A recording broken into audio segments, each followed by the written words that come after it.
కలియుగంలో నవయుగ అరాచకం. మల్కాజ్గిరి కార్పొరేషన్ ప్రతిష్టకే ముప్పు. అనుమతులు ఒక చోట, నిర్మాణం మరొక చోట. బేగంపేటలో నవయుగ నిర్మాణంపై వివాదం. టౌన్ ప్లానింగ్ మౌనం వెనుక మతలబేంటి? అధికారుల అలసత్వంపై స్థానికుల ఆగ్రహం. కమిషనర్ జోక్యం కోరుతున్న పౌర సమాజం.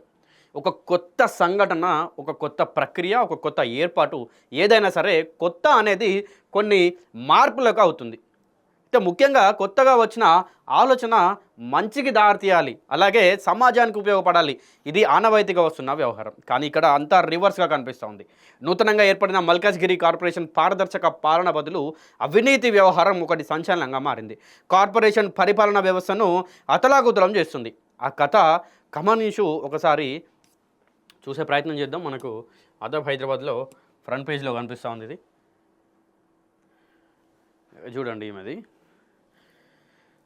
నూతనంగా ఏర్పడిన మల్కాజిగిరి కార్పొరేషన్లో పారదర్శక పాలన సాగుతుందని ఆశించిన ప్రజలకు బేగంపేటలోని నవయుగ నిర్మాణం వివాద విస్తయానికి గురి చేస్తుంది. నిబంధనలకు విరుద్ధంగా ఈ నిర్మాణం జరుగుతుందన్న ఆరోపణలు వెలువెత్తున్న టౌన్ ప్లానింగ్ విభాగం మౌనం వహించడం వెనుక అనుమానాలు వ్యక్తమవుతున్నాయి. అయితే ఈ కట్టడానికి అనుమతులు ఒక చోట ఉన్నాయి, మరి నిర్మాణం ఏమో ఇంకొక చోట జరుగుతూ ఉంది.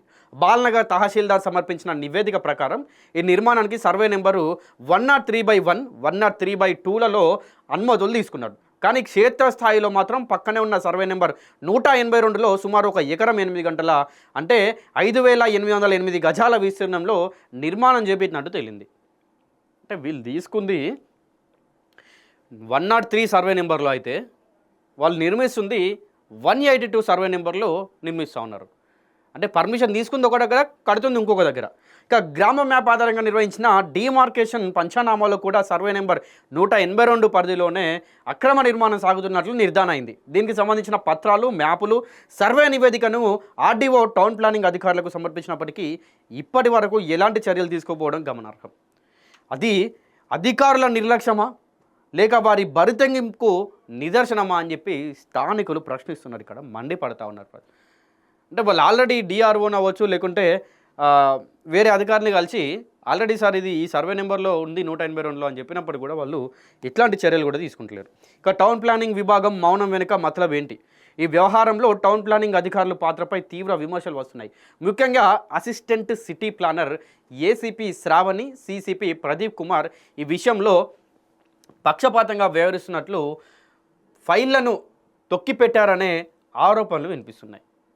అంటే దీనికి సంబంధించినటువంటి ఫైల్స్ని ఏసీపీ శ్రావణి అలాగే సిసిపి ప్రదీప్ కుమార్ ఈ ఫైళ్ళను ఏదైతే తొక్కిపెట్టి వీళ్ళు ఇట్లా వ్యవహరిస్తూ ఉన్నారు పక్షపాతంగా. ఇక 1955 హెచ్ఎంసీ చట్టం ప్రకారం ఎవరైనా అనుమతులకు విరుద్ధంగా నిర్మాణాలు సాగిస్తే వీటిని తక్షణమే నిలిపివేయడం లేదా అనుమతులు రద్దు చేసే అధికారం టౌన్ ప్లానింగ్ విభాగానికి ఉంటుంది. ముఖ్యమంత్రి క్యాంప్ కార్యాలయానికి అత్యంత సమీపంలోనే ఇంతటి నిబంధనల ఉల్లంఘన జరుగుతున్న యంత్రాంగం స్పందించకపోవడం చర్చానీయాంశమైంది. ఈ హైడ్రాలని ఇంకేదో అని చెప్పి ఇప్పుడు పేదల ఇండ్ల మీద పడుతున్నారు కదా. ఇప్పుడు ఏంది కొత్తగా తీసుకొచ్చిండు గాంధీ స్టాచ్యూ గురించి. మరి ఈ సీఎం క్యాంపు కార్యాలయం ముందటే దగ్గరలోనే జరుగుతుంది, పట్టించుకుంటే నాదులే లేడు. కార్పొరేషన్ ప్రతిష్టపై నీడలు. మల్కాజ్గిరి కార్పొరేషన్ ఏర్పడిన తొలి దశలోనే ఇలాంటి వివాదాలు చోటు చేసుకోవడం సంస్థ విశ్వసనీయతను దెబ్బతీస్తుంది. చట్టం సామాన్యుడికి ఒకలా, బడా నిర్మాణ సంస్థలకు మరోలా ఉంటుందా అని పౌర సంఘాలు ప్రశ్నిస్తున్నాయి. రాజకీయ ఒత్తిళ్లు లేదా ఇతర ప్రలోభాల వల్లే అధికారులు వెనుకడుగు వేస్తున్నారనే అనుమానాలు బలపడుతున్నాయి. నిజంగా బలపడతాయి. నిజంగా ప్రజలు అనుమానిస్తారు. అంటే మరి వీళ్ళు వెనుక ఎవరు లేకుండా, లేకపోతే వీళ్ళు లంచాలు తీసుకోకుండా ఇవన్నీ చేస్తున్నారా అంటే చేసే పరిస్థితి ఎట్టి పరిస్థితులలో కూడా ఉండవు. మరి ఇక్కడ 103 సర్వే నెంబర్ ఇది, ఈ సర్వే నెంబర్ 182 ఇది. అంటే ఇక్కడ వీళ్ళు ఏదైతే అనుమతులు తీసుకున్నారో కానీ కడుతుందేమో 182లో. అడిగే నాదుడే లేడు. సో తక్షణ చర్యలకు డిమాండ్ చేస్తూ ఉన్నారు. ఈ వివాదంపై మల్కాజ్గిరి కార్పొరేషన్ కమిషనర్ తక్షణమే స్పందించి వాస్తవాలను వెల్లడించాలని ప్రజలు కోరుతున్నారు. ఇక నిబంధనలు ఉల్లంఘించిన వారిపై మరియు వారికి సహకరిస్తున్న అధికారులపై కఠిన చర్యలు తీసుకోవాలని, దీనిపై స్వతంత్ర విచారణ జరపాలని డిమాండ్ చేస్తున్నారు. పరిపాలనా వ్యవస్థపై ప్రజలకు నమ్మకం కలగాలంటే చట్టం ముందు అందరూ సమానమేనని అధికారులు నిర్వహించుకోవాల్సిన సమయం ఆసన్నమైంది. సో మొత్తానికైతే ఏసీపీ శ్రావణి అలాగే సిసిపి ప్రదీప్ కుమార్ ఈ విషయంలో పక్షపాతంగా వ్యవహరిస్తున్నారు అనేది ఒకటి. ఇంకొకటి సర్వే నెంబర్ 103లో వీళ్ళు అనుమతులు తీసుకుంటే 182లో నిర్మిస్తూ ఉన్నారు భవనాలు, అక్రమ కట్టడాలు కడతా ఉన్నారు 182లో. సో అక్కడ ఉన్నటువంటి వాళ్ళు అధికారులకు పత్రాలు అందజేసినప్పటికి కూడా, అంటే కంప్లైంట్ చేసినప్పటికి కూడా వాళ్ళు ఎట్లాంటి చర్యలు కూడా తీసుకోవట్లేదు. సో ఈ కథనాన్ని మనకు ఆదాబ్ హైదరాబాద్ ముందు తీసుకొచ్చింది.